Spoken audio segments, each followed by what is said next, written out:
Welcome to March Malcontent, Episode 10. Our first match is going to be Shulk against Ryu. An incredibly manly aura we have going on here.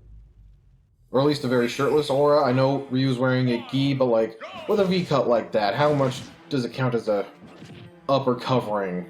It's more of a vest at this point. Shulk with an early footstool on Ryu. That's an incredibly quick stock. Now, Shulk did just go into Buster mode and then get comboed by Ryu. Shulk got another footstool on Ryu. Those are two incredibly quick stocks. This match is not going to be going that long. Alright, Ryu going off stage for the third time this match, which is really concerning because the first two times he did it, he died for it. Surprisingly, does not get footstooled that time, but he seems to be tempting fate at this point. I suppose if any of these amiibo were to gain sentience, they could drop out of the tournament if they so desired.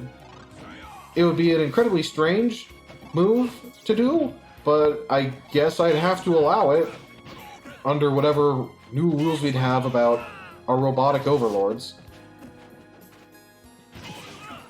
And Ryu seems to heavily be employing the strategy of going off stage and using Shoryuken to recover. We've seen how that works out for him previously. He does get an edge guard against Shulk, so that is one KO in his favor. And he's only at about 9%. You know, right before he got smash attacked. Really long charge from Shulk, that got him back thrown as a punishment. Ryu didn't even seem to go for a single pummel there, which is a little weird. Normally you can always get at least one for free. I suppose one of the benefits about going for a quick throw against human opponents is that it's a lot harder for them to decide where they need to DI if you throw them immediately, whereas if you pummel them, they get a lot more of a chance to premeditate where they decide to be the most safe place to be thrown. Not that they get infinite resources to influence their direction, but they do get directional influence, or DI for short, and that does help. Alright, Ryu gets another kill against Shulk. Despite that incredibly brutal opening, we seem to actually have a game on our hands. Now, Shulk has just gone Buster. It seems like he's looking to get more percentage on Ryu. And he definitely got it. If he goes into Smash now, he can probably get an incredibly quick victory. Gets Ryu off stage. Misses with the forward air, though. And I'd almost swear he saved Ryu there. Ryu, as you just saw, did have his jump, so he could have made it. But getting hit by Shulk there just kind of erased all doubt.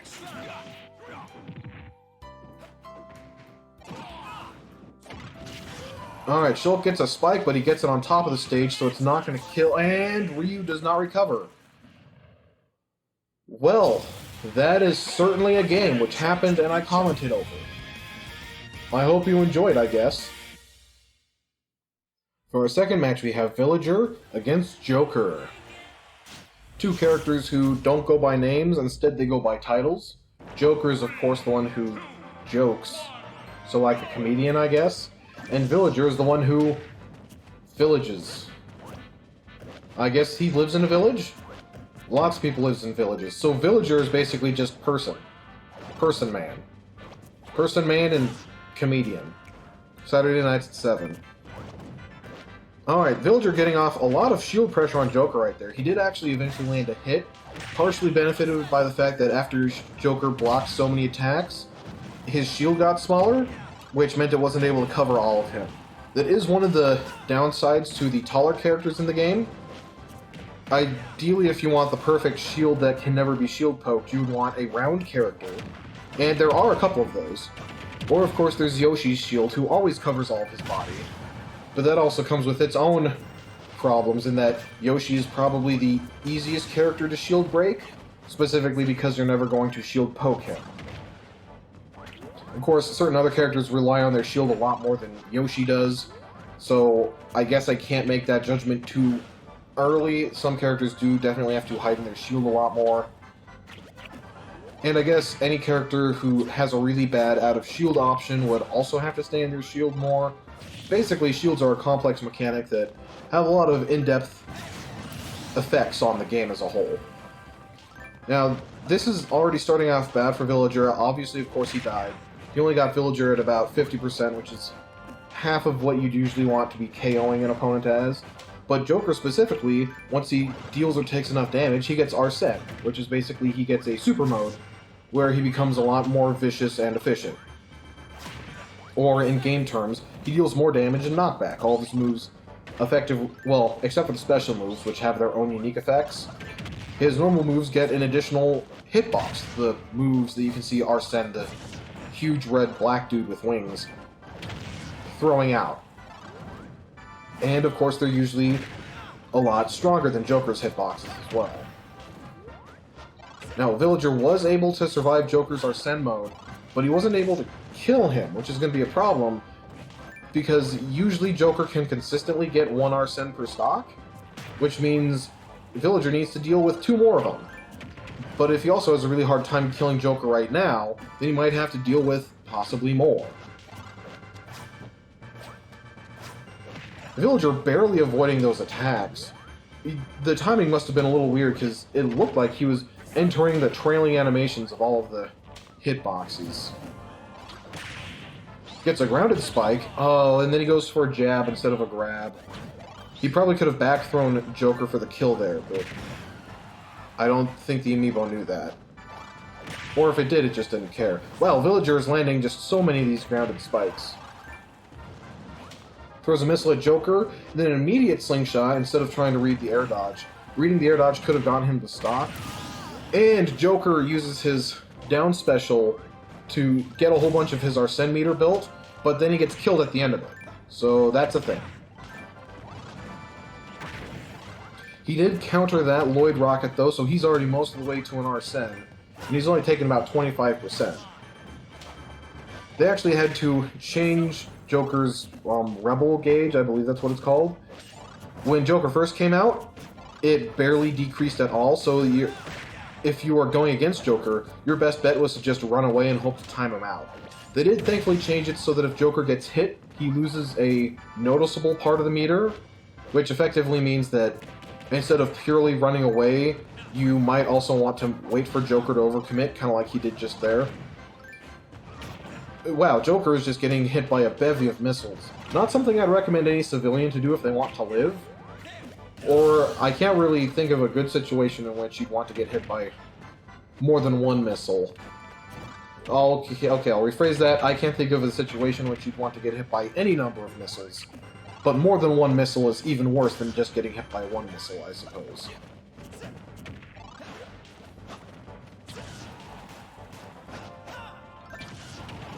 Oh, and there you can see, so Villager was able to set up the Lloyd Rocket. He still got hit by Joker, but the rocket was still there, so it was able to kind of trade hits with Joker and retaliation. It's actually really nice for Villager. It means that oftentimes he can be a lot harder to combo because he might just hit you with something even though you clearly hit him first. This isn't even including the fact that he can plant a tree anywhere and basically use it as an off-limits zone, where if you try to get too close when he is also there, you can die incredibly early, because you just got hit by a falling tree.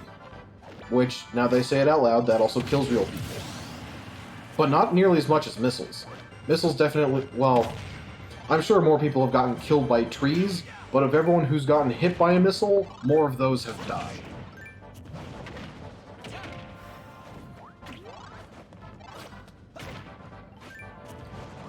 Joker rolls, but the missile was still going on at the pre-selected course, so it just ran into him anyway.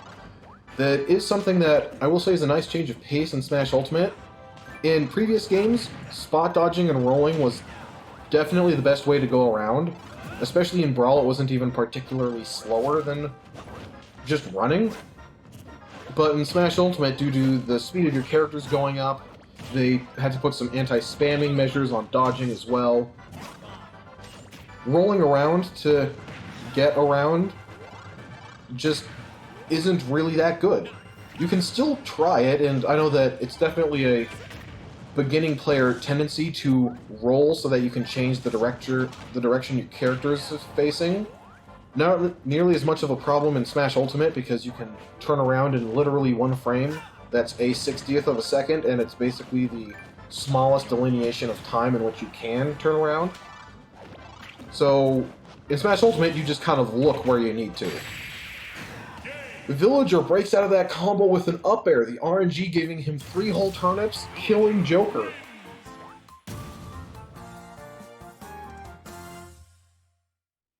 Alright, this match we've got Ice Climbers against Sora. So the tragedy of the Ice Climbers is that they never got another game. They are, of course, a classic Nintendo title, mostly on the NES, and I believe they were actually in arcades. I'll have to double check that. Their original game, for the time it came out, was actually fun. And Ice Climbers do not save the secondary climber. That's going to be pretty bad for them. Okay, they die immediately. That's also going to be pretty bad for them. Anyways, back to talking about them. I do wish at some point they would get another game. I understand it's going to be really hard for Nintendo to justify it. They are a company that does need to make money. But I think the potential of having 2 people who are climbing up an incredibly frozen, rugged mountain, probably relying on teamwork or some such, would actually make for a pretty cool game. They would, of course, need to add certain things, kind of like how they did with Kid Icarus Uprising. But that just goes to show that it can be done. And I personally think it could be really cool. Down smash, when you have the second Ice Climber, the second Ice Climber is going to hit the direction behind you, making the move a lot, well, it's safer and it covers more area. Alright, Sora getting pelted by just a whole bunch of ice cubes there. Normally you'd think to block some of them, but I guess that didn't cross his mind. Vorto throws him off stage. Sora does make it back. He can chain his recovery moves into each other. But the Ice Climbers just do a short hop down air and that kills him. Something I have noticed these games with Ice Climber is that the secondary Ice Climber seems to be getting launched just a little bit further. It might be a symptom of either the amiibo's damage not auto-healing correctly, or possibly the formulas that decide how far a character gets launched, since the amiibos in this tournament do all have spirits. Oh wow, that's gonna kill. These amiibo do all have spirits, and I don't know when the secondary damage calculations get made. I haven't, looked at the code or anything. But that might be something to consider. At the same time, Ice Climbers have made it to this point, so they're at least not terrible. Although this is late enough into the pre-qualifiers, that means they didn't win their first couple of matches.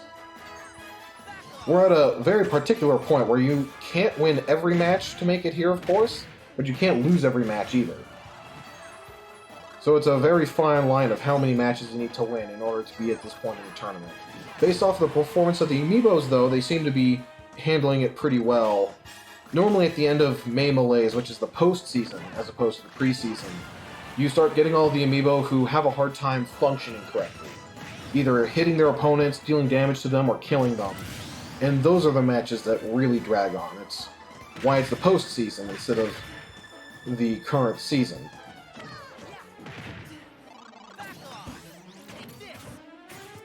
Sora goes for the third stage of the side B there. It's a little dangerous because if he had actually auto-targeted onto the Ice Climbers, he could have gotten thrown off stage and then been in Special Fall.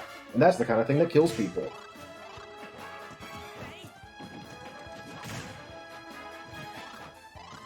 Great air dodge from Ice Climbers. I'm actually surprised they had the invincibility frames to get through that move. Sora goes down super low for absolutely no reason. I guess he can make it back. That move is very dangerous. You don't want to be throwing it out too much when you're landing on stage. It'll also kill you if you throw it out too low off stage, so watch out for that. The Ice Climbers actually got a desync there, but they used it for a Squall Hammer and an Ice Cube, so... And they weren't close enough to home in onto each other for that recovery. That means they're not going to be winning that match.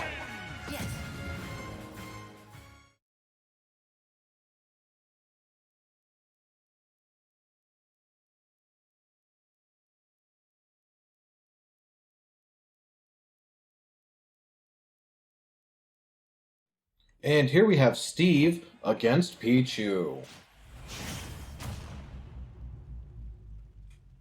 3, 2, 1, go! Alright, Steve starting it off by jumping twice instead of mining. That's something you don't see every day. In fact, you normally see the mining. You usually see the mining. Steve mines a lot. That's the joke. That being said, Steve has been doing a pretty good job of just smacking away Pichu every time he gets close. He does like to... Okay, so he threw out an anvil when he just got up from the ledge. That is something the Steve amiibo seems to really enjoy. I don't know why, I didn't specifically try to teach him that, but it seems to be, yep, there again, he just threw out an anvil. It's a pretty good move, but when you have limited resources, you don't want to just be throwing it out whenever. Pichu does make that back, Pichu actually having a very wide range and variable recovery. Getting spiked, but Pichu was on the stage. That saved his life.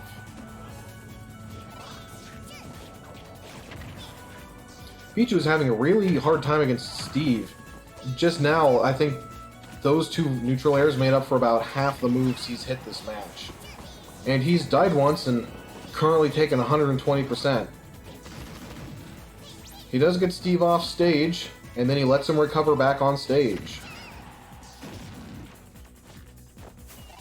Steve easily able to recover that. Luckily, the amiibo AI does seem to know how to recover his Pikachu. Even if it keeps missing the ledge, it at least gets onto the stage. Sometimes with amiibo, that's really all you can ask for. Pichu, small enough to charge up that up smash. He did air dodge through that anvil, but then he got killed by the follow-up. Trading hits with Steve, not something you want to do with Pichu. Pichu is the lightest character in the game, and he takes damage from a lot of his attacks, basically any attack that uses electricity in some way. And his up B, which basically just lets him stretch thin and teleport, I guess. Pichu does know to get out of the way of the anvil.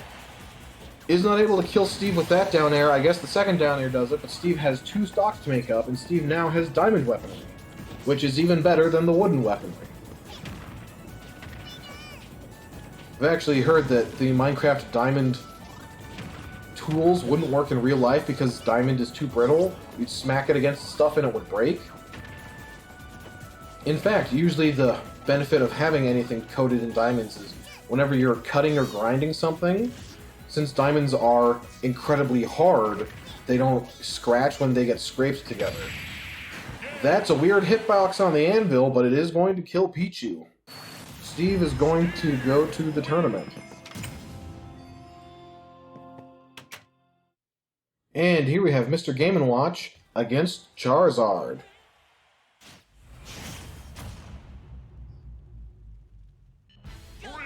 Alright, looks like we're going to be on Sky World. This is the hazards off mode, so the ground isn't going to be collapsing. It is also an issue, specifically because of that lower left ledge there, if you could have seen it. Since it angles down at an angle, some amiibo, but also the Smash Brothers AI in general, and some human players have a hard time grabbing the ledge, because if you go just a little bit too far, instead of the slope guiding you to the ledge, it'll actually guide you away from it. And that has killed many people. And if this was a hazards on version, you'd actually have an additional problem in that whenever that specific ground tile is broken, there is no ledge there, and it pokes specifically longer than the cloud that's underneath it. So it is additionally even harder to recover, since there is less stage there, and you have to land on top of it. You can't just grab the ledge, which especially affects characters with tether recoveries. Charizard seems to have heard that and has switched to Charizard. He's having a hard time hitting Game & Watch. Game & Watch is a tiny character, especially when he ducks, if you saw him do that just briefly. He actually has one of the best ducking animations in the game, because it makes him so short. Of course, ducking under things is not something you'll see very often. You'll see it every now and then, but you have to know a lot about your character to know what attacks can and cannot be ducked under. Alright, Charizard really struggling with these perpetual Game & Watch up airs, and that forward smash actually reached. Ivysaur's smash attack propels his body really far and then retracts him. I know that Mr. Game & Watch's forward smash reaches out just a little bit farther than you'd think the visuals would indicate, but he must have just barely clipped Ivysaur there. Great move from Charizard there, actually as Squirtle, switching Pokemon to avoid Mr. Game & Watch's up smash. The up smash is a very good move. It's very hard to contend with, especially because it gives you invincibility on the top half of your body. And when I say top half, it really is like 50% of Mr. Game & Watch's body. And when he's wearing the scuba helmet, like 70% of his body is head. Well, I guess helmet. 70% of his body is helmet, and half of his body is invincible. So it's really hard to hit what is effectively his legs. Switching to Charizard, does grab the ledge. Game & Watch goes low, makes it back, but he takes a beating from Charizard. Charizard doesn't tech that. Yeah, that time he did, and that time he did as well. The Amiibo is usually really good at teching things. I guess it would be really annoying if they were absolutely perfect at teching things. Because it would often... Oh, wow. That angle just perfectly killed Mr. Game & Watch. Usually the inside of this stage is relatively safe, because there's so many walls to bounce off of, and of course the big ceiling over you. But in that case, it didn't. Charizard as Squirtle, finally finding a way through the perpetual Game & Watch up airs, even though that time he did it by down airing through of them, instead of drifting slightly to the side. Surprisingly, Squirtle was able to hit Mr. Game & Watch before the up smash came out. That's a pretty hard feat to do, especially since Mr. Game & Watch doesn't have too many animation frames on most of his attacks. That's intentional design, because that's how he worked in the Game & Watch games. They were effectively using the same LCD screens as old-school calculators, so they didn't have too much room for animation. Charizard going for the upper ledge. If he was going for the lower ledge, he wouldn't have made it, and would need to have used a Flare Blitz to make up the distance.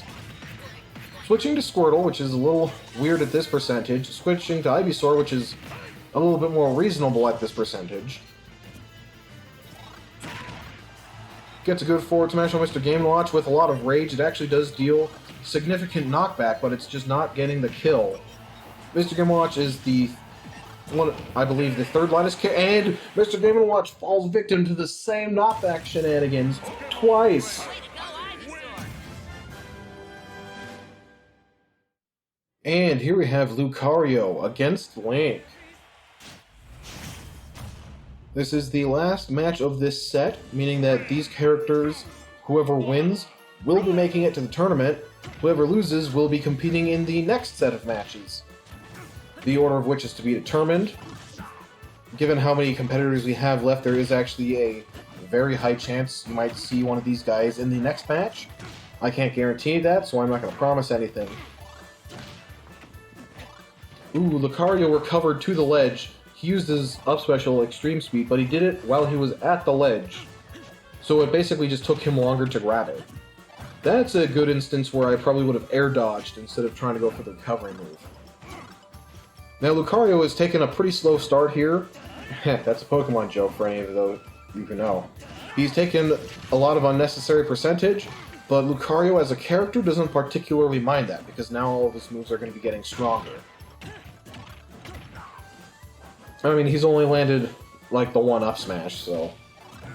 Now he's starting to land more moves. Maybe he can shift the momentum back in his favor. Lucario is definitely the king of comeback characters. Ooh, these two Amiibo are just playing in this lower corner. It's not supposed to be such a pivotal part of the stage. Especially because on the non-hazard version, on Spiral Mountain, the mountain will actually rotate. It's actually a pretty cool effect. Like, a lot of work must have gone into it, because, first of all, it means that this background you see, it actually has 360 degrees of modeled stuff. It's actually the very first level of Banjo-Kazooie, and you can actually see a little bit of it in the sequel Banjo-Tooie. Even though, because of plot, a couple of things have changed. Mostly the plot of the first game, believe it or not. That was a footstool, Lucario getting a really cheap kill on Link there, and Link killing him in retaliation. Alright. This is now a 2-stock game at about 6 minutes. Feeling like Smash 4 all over again. Link air dodges early, and then Lucario did too, so he just kind of grabbed the ledge, kind of stopping that interaction in its tracks.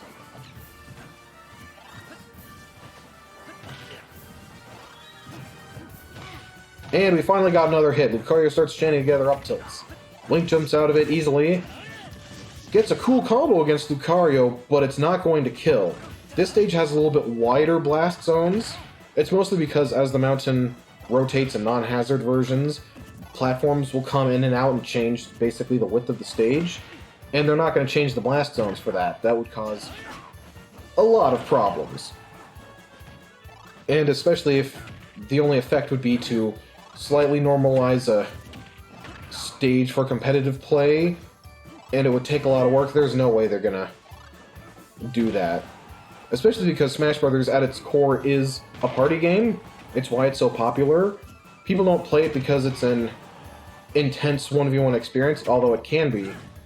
They play it because it's just a really fun game.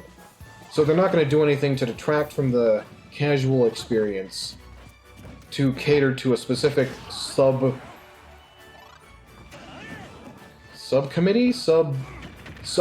of the audience they already have.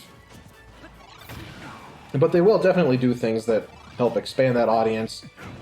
Nintendo's actually started having tournament events. They seem to be changed almost every year, it feels like. So that's something to know, but they are working with people on it.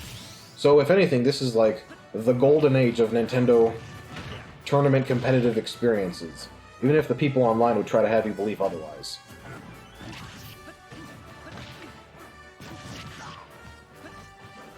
Now, Lucario is behind in stocks here. That is going to give him just a little bit of an aura boost.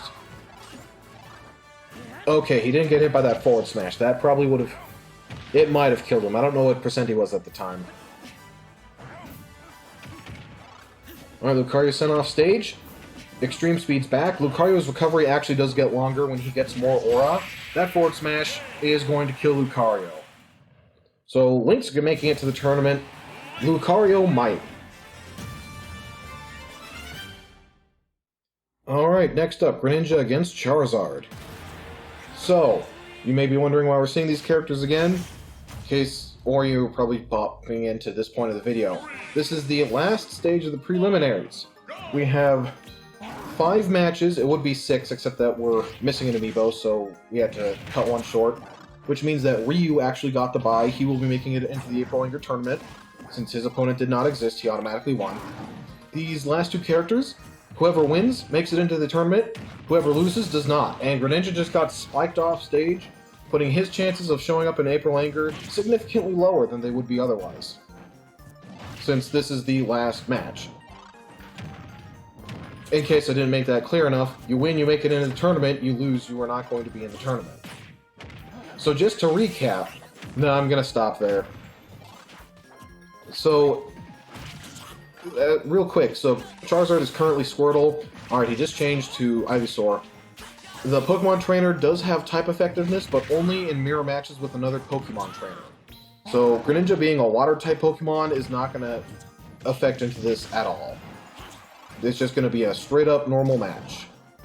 This stage is on the Hazards Off version, so we're not going to be seeing any of the spectacular hazards. Although Greninja got his tech hard read by a Flare Blitz, things are looking really bad for Greninja fans right now. Nice parry on that forward tilt. His combo got interrupted with Pokemon Trainer switching Pokemon. That is a perk that Pokemon Trainer has. He can switch Pokemon and it actually comes out faster than an air dodge. Wait, so that's a pretty interesting thing. Ivysaur footstools Greninja, but he went for a forward air instead of a down air. Greninja would have had... he did. He did re-grab the stage. And when you re-grab the stage, you lose your invincibility. Charizard had his jumps. He's able to make back that footstool. Greninja successfully gets away from above Charizard, but he just kind of got jabbed. Most of his defensive options would probably have saved him there.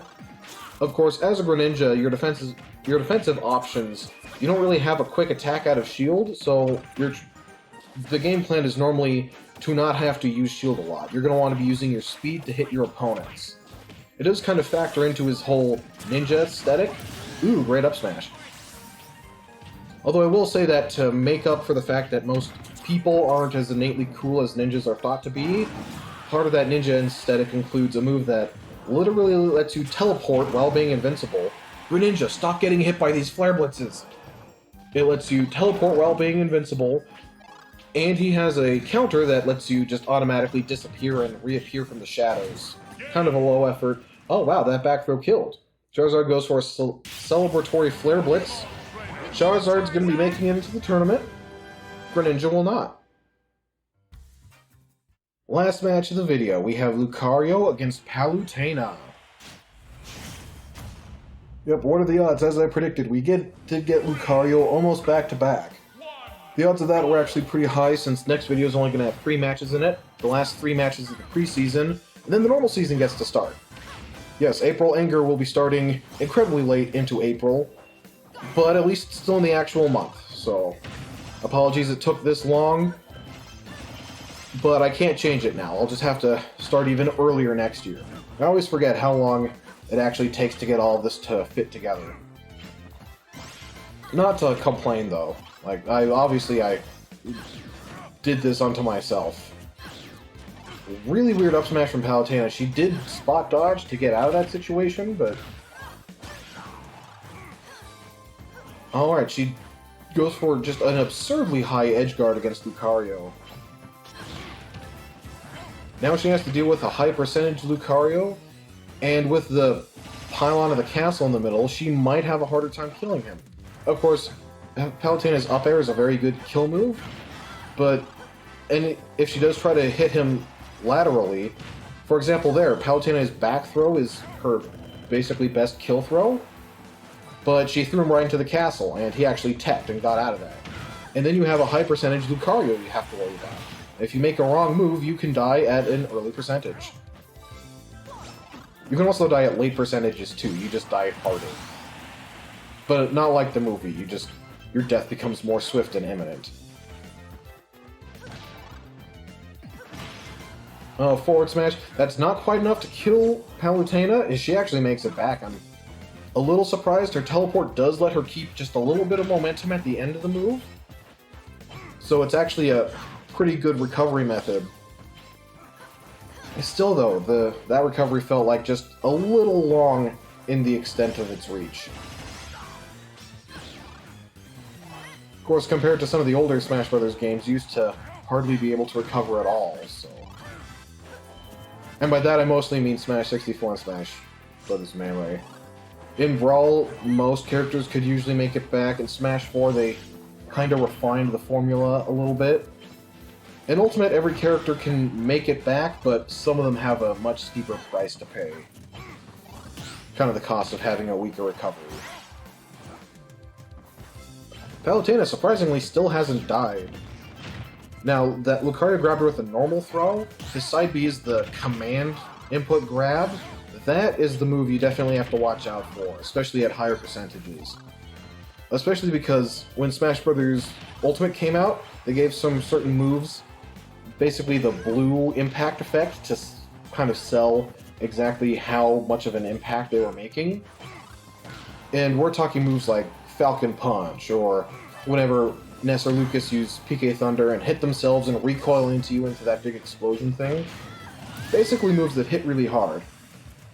The one move that I didn't quite understand why it got that effect was Lucario's side B. As the game's gone on, I've come to realize it's because the move has some pretty intense scaling when Lucario is at high aura. It of course does mean that sometimes he'll land the move when he's at a lower aura and you'll get the blue fade-in effect and the impact will just kind of be lost on the opponent.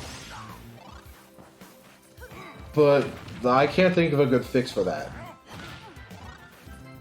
If anything, the screen zooming in for big impacts, or at the end of the game when it zooms in for the final blow, that actually makes the game more exciting, I'd say. Double especially, since the formulas that use to predict whether or not the opponent will live they're pretty good, but they're not quite perfect. So even if you get the final flash, the screen whole turns red and zooms in and everything, it's still not even guaranteed you're going to die. It's pretty likely you're going to die, but there still is just that little bit of lenience, so you don't truly know. And Lucario caught Palutena with that up smash, kind of proving my point about the aura earlier. You don't want to sleep on a Lucario who has a bunch of it. Alright, Palutena retreating off stage. She actually got forced off the ledge by Lucario there. If you input any sort of get-up option when your opponent grabs the ledge, then you make it back up off the ledge and you don't get thrown off. And the Amiibo are usually pretty good at doing that. I'm actually a little surprised Palutena didn't there.